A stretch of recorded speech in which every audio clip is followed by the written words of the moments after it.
do want to say is when you drink alcohol, I'm sure you will all be with me on this, it does lead to bad food choices. Maybe not as bad as smoking weed, right?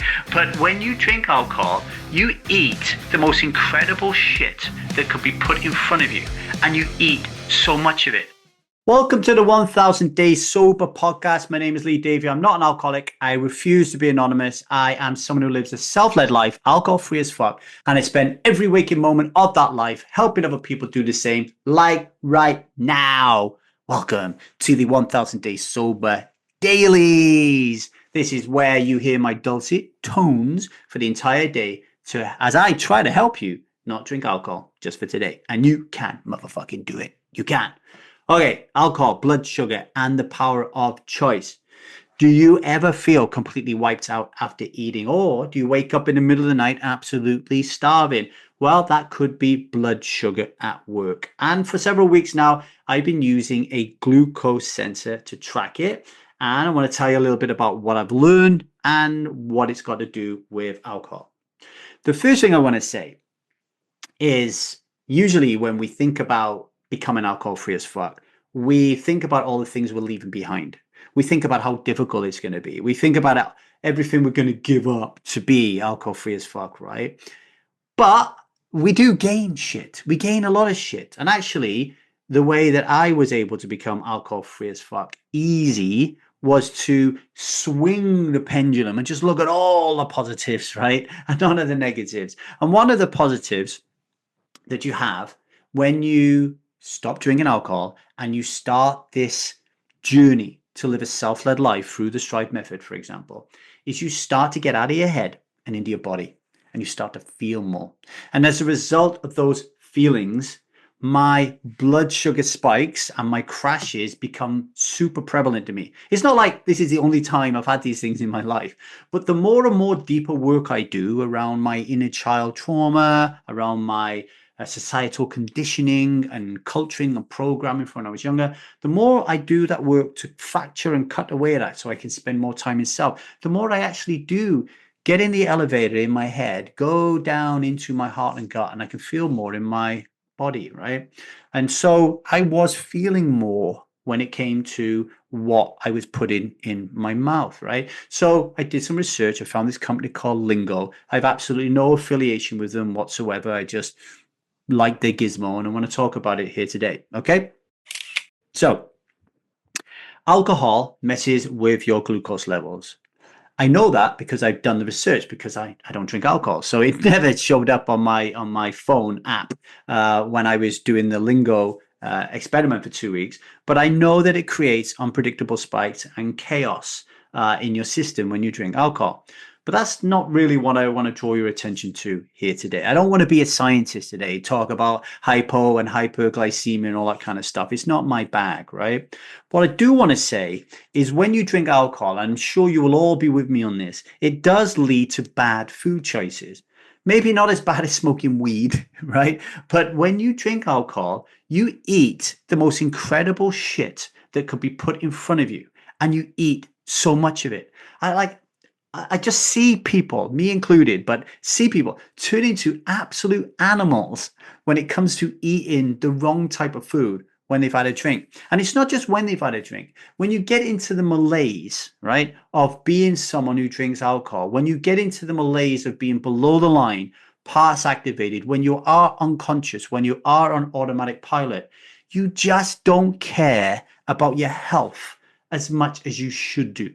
And as a result of that, you're not going to move as much. You're not going to eat the right things. And it's going to be a real problem when it comes to something like today, when we're talking about blood sugar. Okay. And think about it. When you're regularly poisoning your body with alcohol, why would you care what else you put into it, right?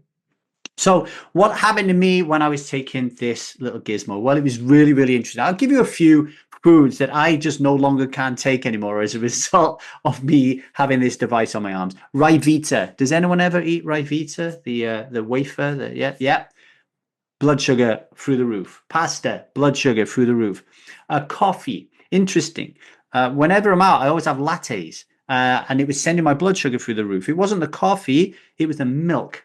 So it's the milk that are out there, your coconut milks, your oat milks, your almond milks that they're putting in your lattes. Lots of them have sugar in it. Boom, no more lattes for Lee Davey. The biggest one that really got me, right? Well, before I get to the biggest one, other ones are fruit juices. So if you go to a supermarket and you buy like a fruit juice or a smoothie or something that doesn't have sugar in it, boom, sent me spiking to nobody's business. But the biggest one was potatoes, like Sunday lunch. Boom, I made a Korean dish with potatoes and I couldn't understand why. And I'm talking to ChatGPT and it's like, potatoes, brother, potatoes, carbs, boom, really causing me massive, massive problems. Now, you might be asking yourself, well, hang on a minute, Lee. You told us that you're now in your body more than you're in your head. So wasn't you feeling these things anyway? Why did you need a device? And that is really interesting, right? The science is that if you have real-time data right in front of your face that tells you that this choice that you're making right now is wrong, you're more likely to make a better choice. Your brain, right, needs feedback to create real change. Now, for someone like me who, I don't know, likes to eat potatoes or likes to eat bread, bread's another one, I can't eat bread anymore. For me who likes to eat that stuff, I can convince myself not to eat them in the same way that many of you can convince yourself to drink when you don't want to drink. But when you have an app right in front of you that is spiking, there's something about the video game element of that where I'm like, I've got to beat this thing. And so I was making choices. And by the end of the 2 weeks, what I'd been eating had significantly changed. The way I'd been behaving has significantly changed. For example, if I was to eat something that was to make my blood sugar spike, if I then got on my running shoes and went out and exercised, it would come down, right? Like, so I'm learning a lot about this stuff, right? Why is this really, really important when it comes to alcohol? I'll tell you more after we've had this little break. Okay, right. So why is this so important to me? I want to talk a little bit about the fundamental choice. So I read a book once by a guy called Robert Fritz called The Path of Least Resistance. And he talked about a framework which was really important and really important right here. And it helped me to become someone who was alcohol free as fuck, but lived a self-led life. So Robert Fritz talks about this choice hierarchy: fundamental choice, primary choice, secondary choice. We're going to start with primary choice.